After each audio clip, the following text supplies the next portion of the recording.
Welcome back my channel. Believe in therapy. How are you? I hope you're fine. And this is Neha. In today's I explain for general medicine, new subject. So in this video I explain cardiovascular system. Its topic is hypertension.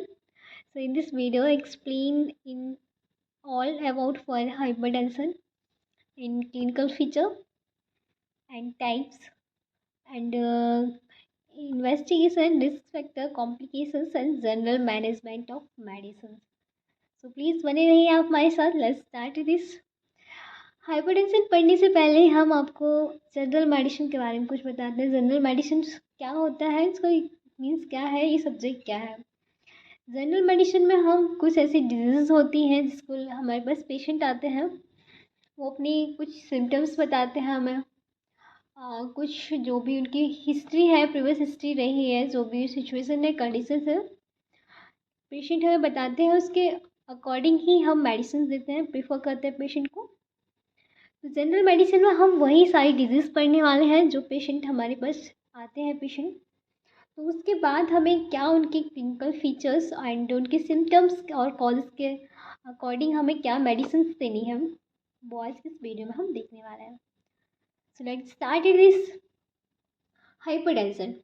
Hypertension जैसे कि आप जानते ही होंगे, hypertension means हमारा जो local language में बोलते हैं, हमारा जो बीपी होता है, ब्लड प्रेशर होता है, उसका जो लेवल होता है वो हाई हो जाता है. हाइपरटेंशन इसे हम क्या बोलते हैं, हाई ब्लड प्रेशर. इसमें क्या होता है, हमारा जो बीपी का means systolic and diastolic pressure होता है वो एलिवेट हो जाता है. नॉर्मली कितना होता है 120 to 120/80, एंड जब एलिवेट हो जाता है तो क्या हो जाता है 140/90 mm/Hg. इस पर क्या होता है, हमारी जो ब्लड वॉल होती है, आर्टरी वॉल होती है, उस पर थोड़ा सा फोर्स पड़ता है, ब्लड उसके अगेंस्ट पुश होता है, जिससे हमारी जो आर्टरीज होती है उनकी वॉल पर थोड़ा force, it is force of blood pushing against the wall of artery. And this जब हमारे फोर्स पड़ता है हमारी आर्टरीज पे, ब्लड वेसल्स पे, तो उससे क्या होता है, थोड़ा सा रिस्क हो आते हैं, हार्ट की जो वॉल होती है डैमेज होने के चांसेस हो आते हैं. रिस्क होता है हार्ट अटैक का, स्ट्रोक का, किडनी प्रॉब्लम का एंड डेथ का. हार्ट अटैक पड़ेगा, हमारे हमारे टिश्यूज़ को, हमारे ऑर्गन्स को ब्लड सप्लाई नहीं होगा, किडनी फेल हो जाएगा, किडनी को फंक्शंस करने को नहीं मिलेगा एंड डेथ होने के चांसेस हो सकता है. सो हाइपरटेंशन के टाइप्स क्या क्या होते हैं वो देख लेते हैं. There is different type of hypertension. First is primary hypertension, secondary hypertension, congenital deformity, other, borderline STI, malignant hypertension, benign hypertension and fight hypertension. तो थोड़ा सा इनको डिटेल में डिस्कस करते हैं. टाइप्स विद ईटियोलॉजी, क्या क्या इनकी ईटियोलॉजी के साथ हम इसे डिस्कस करेंगे. Primary hypertension, it is due to unknown cause. इसके अभी तक कोई कॉज हमें सही से पता नहीं है, फिर भी हम इससे थोड़ा सा समझ लेते हैं. सो हमारे पास प्राइमरी हाइपरटेंशन कुछ कॉज क्या है. आर्टेरियल डिजनरेशन, हमारी जो आर्टरी होती है डिजनरेट कर रही, फैमिली हिस्ट्री हो गई कोई सी, प्रोलॉन्ग मेंटल टेंशन, हर टाइप से कोई टेंशन है, हार्मोनल डिस्टर्बेंस होने की वजह से हो सकता है, prolong mental death, prolong mental pressure. तो इस टाइप के कॉज होते हैं तो हमारा प्राइमरी हाइपरटेंशन में आता है. एंड सेकेंडरी हाइपरटेंशन में क्या होता है कि हमारी कोई भी पैथोलॉजी होती है, कोई भी हमारी बॉडी में पहले से ही प्रॉब्लम है, पैथोलॉजिकल कंडीशंस है, तो उसके अनुसार हमारे जो हाइपरटेंशन होता है उसे सेकेंडरी हाइपरटेंशन बोलते हैं. जैसे कि हमारा ड्यू टू किडनी फेज, कोई भी किडनी डिजीज़ है, कोई पायोनेफ्राइटिस हो गया, and due to endocrine disorder हो गया, कुशिंग सिंड्रोम है, डायबिटीज़ मेलाइटिस, ऐसी कोई भी पैथोलॉजी होती है तो वो हमारा जो हाइपरटेंशन होता है सेकेंडरी हाइपरटेंशन होती है. इससे पहले कि हम और आगे जाएँ उससे पहले हम आपको एक और इम्पॉर्टेंट चीज़ बताने वाले हैं, ध्यान से सुनना. जब भी आप जनरल मेडिसिन में एग्ज़ाम के टाइम जब पेपर कर रहे हो या आपको पढ़ा जब भी नोट्स तैयार करने हैं, तो सबसे पहले आपको क्या क्या चीज़ों पे ध्यान रखना है वो देखना था.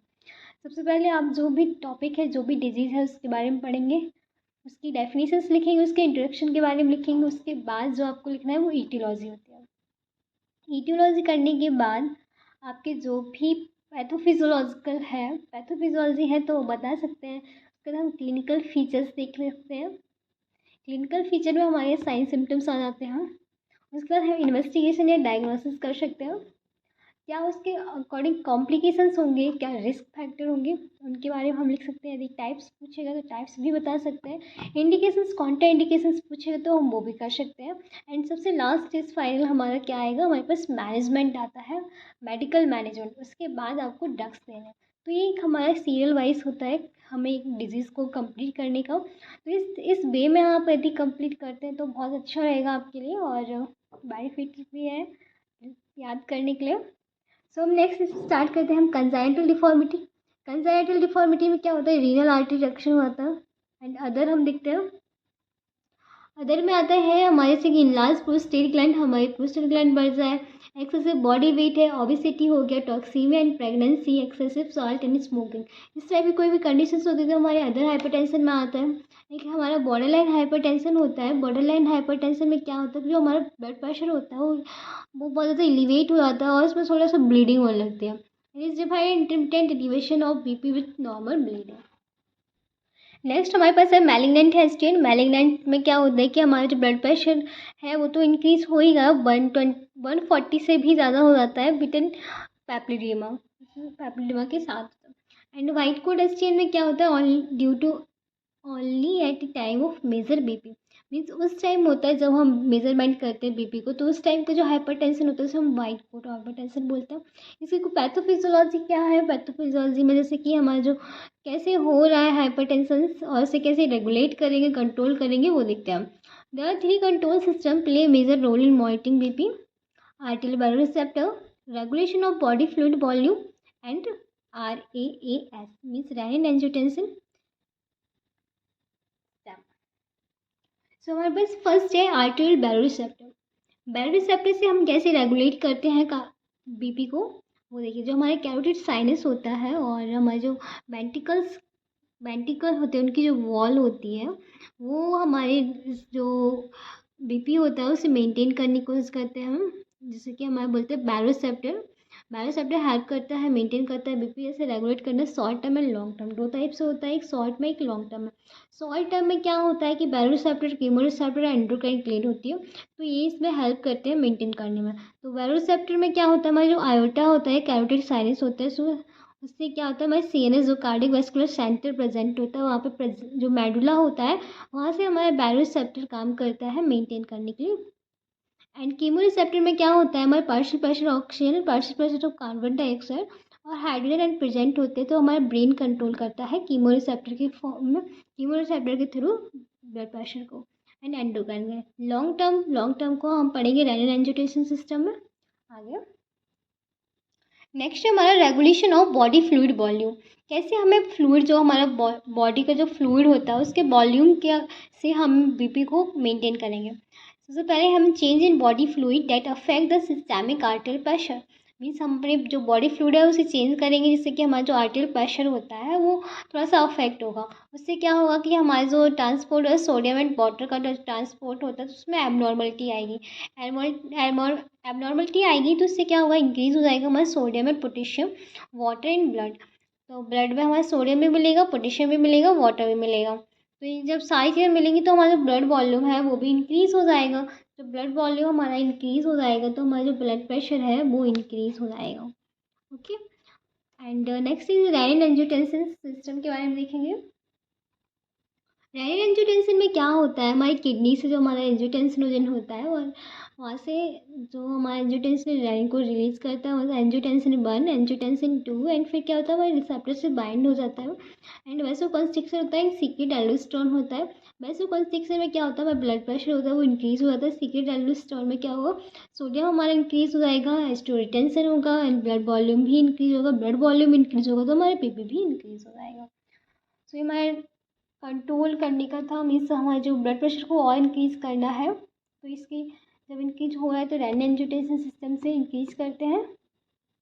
नेक्स्ट हम पैथोफिजियोलॉजी का क्लिनिकल फीचर देखते हैं, साइरन सिस्टम देखते हैं। हाइपरटेंशन क्या क्या होते हैं, जब भी हम मॉर्निंग में उठते हैं तो हमारे ऑसिपिटल हेडेक होता है, हमें डिजीनेस होती है, वर्टिगो होता है, चक्कर आते हैं। प्रोटीन यूरिया मीन्स यूरिया जो हमारी यूरिन होती है उसमें प्रोटीन की अमाउंट होती है वो एक्स्ट्रा हो जाती है। नोज़ ब्लीडिंग होता है जिसे हम एपिस्टैक्सिस बोलते हैं। नोज़ी ब्लीडिंग मीन्स हमारी जो नोज़ से ब्लीडिंग होना। And next is tinnitus means ringing in ear में हमारे जो कानों में आवाज़ आती है, इस एयर की आवाज़ आती रहती है, तो उसे बोलते हैं टाइटस। एंड फटिक लेवल बढ़ जाता है एंड ब्लरिंग विजन हो जाता है, हेमेटोरिया हो जाता है मीन्स ब्लड में जो ही यूरिन में ब्लड की अमाउंट बढ़ जाती है, एंजाइनल पेन होता है, पाल्पिटेशन होता है मीन्स हमारी जो हार्ट रेट होती है वो बहुत ज़्यादा इंक्रीज हो जाती है, ब्रीथलेसनेस होती है, में सांस लेने में प्रॉब्लम होती है। ये साइन एंड सिम्टम्स होते हैं हाइपरटेंशन के। नेक्स्ट हम देखते हैं डायग्नोसिस के बारे में। डायग्नोज कैसे करना है आपको जब भी आपके पास हाइपरटेंशन पेशेंट आता है। सबसे पहले क्या ही हम उसकी हिस्ट्री लेंगे, फिजिकल एग्जामिनेशन करेंगे, हम बीपी मेजरमेंट करेंगे, और क्या चेस्ट एक्सरे करा के बोल सकते हैं, हम ईसीजी बोल सकते हैं, यूरिन टेस्ट ले लेंगे, और क्या है इकोकार्डियोग्राम मीन्स हम अल्ट्रासाउंड बोल सकते हैं, ब्लड इन्वेस्टिगेशन सीबीसी टेस्ट करा सकते हैं, विड्रॉल टेस्ट करा सकते हैं, RI test means routine test होता है। रूटीन टेस्ट में हम क्या करते हैं कि हमारे पास ये ऐसा टेस्ट होता है इसमें हम ब्लड सीबीसी टेस्ट भी करा लेते हैं, हम एचडीएल टेस्ट करा लेते हैं, लिपिड प्रोफाइल टेस्ट करा लेते हैं, केएफटी एलएफटी करा लेते हैं, liver function test and kidney function test करा लेते हैं, हम ब्लीडिंग टाइम क्लॉटिंग टाइम भी करा सकते हैं। जिसकी हमें ज़रूरत होती है, नीड होती है, तो हम वो आरआई टेस्ट में कराते हैं, रूटीन इन्वेस्टिगेशन टेस्ट। तो ये हमारी डायग्नोसिस थी। नेक्स्ट हम देखते हैं कॉम्प्लिकेशन, क्या क्या और अदर कॉम्प्लिकेशन हो सकते हैं हाइपरटेंशन से। जैसे कि हमारा हो गया एमआई मायोकार्डियल इन्फार्क्शन हो गया, एथेरोस्क्लेरोसिस हो गया, CCF means cardiac congestive failure हो गया, रीनल फेलियर हो गया, एंजाइनल पेक्टोरिस हो गया, सेरेब्रल हेमोरेज हो गया। तो ऐसे कुछ हमारे जो कॉम्प्लिकेशंस होते हैं वो देखने को मिल जाते हैं हाइपरटेंशन के पेशेंट में। तो इसके लिए रिस्क फैक्टर क्या होते हैं, रिस्क फैक्टर में जैसे कि हमारे जो पेशेंट होते हैं बहुत स्मोकिंग वाले पेशेंट हो गए, अल्कोहलिज वाले पेशेंट हो गए, एंड डायबिटीज़ मेलिटस के पेशेंट हो गए, जो भी पेशेंट होते हैं इनकी जो बहुत एज हो जाती है 50 के अबव हो जाती है एज, तो उन पेशेंटों के लिए ये थोड़ा सा रिस्की होता है। सो नेक्स्ट हम देखते हैं मेडिकल मैनेजमेंट। मेडिकल मैनेजमेंट में हमें अब क्या करना है कि हम जो पेशेंट एक टाइप से हम नॉन फार्माकोलॉजिकल भी यूज़ करेंगे, फार्माकोलॉजिकल ड्रग्स का यूज़ भी करके दो टाइप से हम हाइपरटेंशन को कम कर सकते हैं। पहले हम कुछ ऐसे ही फॉर्मूलेज कुछ ऐसे यूज़ कर लें, जब हो जाए नहीं हो रहा है तो उसके बाद हम ड्रग्स का यूज़ करते हैं। तो नॉन फार्माकोलॉजिकल में क्या होगा, इंक्रीज फिजिकल एक्टिविटी, जो पेशेंट है आता है उसको हम फिजिकल एक्टिविटी बढ़ा देंगे, जिससे क्या होगा उसको थोड़ा सा बॉडी मूवमेंट करेगी अच्छे से, वार्मनेस आएगी, वार्मनेस आने से उसके बॉडी से और ज़्यादा थोड़ा सा पसीना निकलेगा, जिससे कि उसकी बॉडी का जो टेम्परेचर है वो रेगुलेट हो जाएगा, तो हाइपरटेंशन थोड़ा जो कम हो जाएगा। तो इनकीज फिजिकल एक्टिविटी कर सकते हैं, वेट रिड्यूस कर सकते हैं, ओबेसिटी है पेशेंट को तो हम उसे रिड्यूस कर डाइटरी अप्रोच कुछ रख सकते हैं, जिसे बोलते हैं DASS, dance means dietary approach two stroke, STN means hypertension. उसमें हम डाइटरी अप्रोच में क्या रख सकते हैं, होल ग्रेन हो गया, लीफी वेजिटेबल हो गया, वो जो मिल्क यूज़ कर रहे हैं वो लो फैट का होना चाहिए, पनीर होना चाहिए, ग्रेप्स हो गए, फ्रूट्स में पपाया हो गया, बनाना हो गया, कुछ पीस यूज़ कर सकते हैं, बीन यूज़ कर सकते हैं, नट है, स्वीट को अवॉइड करना है, लेस साल्ट इन डाइट, हमें बहुत कम डाइट भी लेना है। तो इन सारी चीज़ों को हम यूज़ कर सकते हैं नॉन फार्माकोलॉजिकल कंडीशन में पेशेंट को, जो पेशेंट है हाइपरटेंशन की इसलिए कंडीशन जो प्रॉब्लम है, होल ग्रेन जो फ्रूट्स है, पनीर है। And next is stop smoking, patient को जो स्मोकर है पेशेंट तो उसे बोलना है स्टॉप करना है, रिड्यूस अल्कोहल इसको भी नहीं लेना है। हम देखते हैं इन सारी चीज़ों को हम यूज़ करने के बाद फार्माकोलॉजिकल भी कंडीशन यूज़ देख क्या ड्रग्स यूज़ करते हैं वो देख लेते हैं।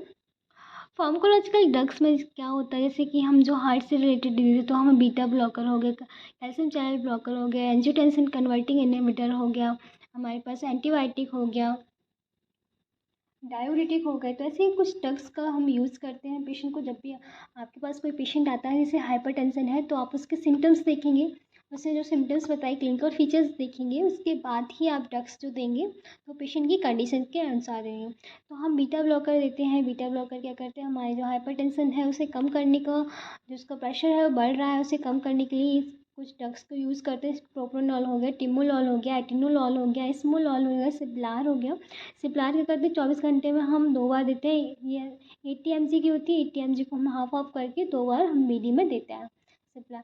नेक्स्ट है वैसोडाइलेशन। वैसोडाइलेशन में क्या होता है, हमारी जो ब्लड वेसल्स होती है ना डायलेट करता है, जैसे कि नाइट्रोग्लिसरीन हो गया, नाइट्रेट हो गया, आइसोर्बाइड मोनोनाइट्रेट हो गया, आइसोर्बाइड डाइनाइट्रेट हो गया। तो ये ड्रग्स क्या होते हैं आपको याद रखने हैं, क्योंकि हम जो जनरल मेडिसिन का एग्ज़ाम पेपर आता है उसमें हमारे जो मेन होता है, मेन रोल हमारे ड्रग्स का होता है, मेडिकल मैनेजमेंट का होता है, और आपको नंबर भी इन्हीं ड्रग्स पे मिलते हैं। तो इसलिए इन ड्रग्स को आपको याद रखना है। आपने सेकेंड ईयर पढ़े हुए होंगे फार्माकोलॉजिकल में, तो यहाँ पे आपको ज़्यादा प्रॉब्लम नहीं होगी ड्रग्स को समझने में। नेक्स्ट हम देखते हैं कैल्शियम चैनल ब्लॉकर।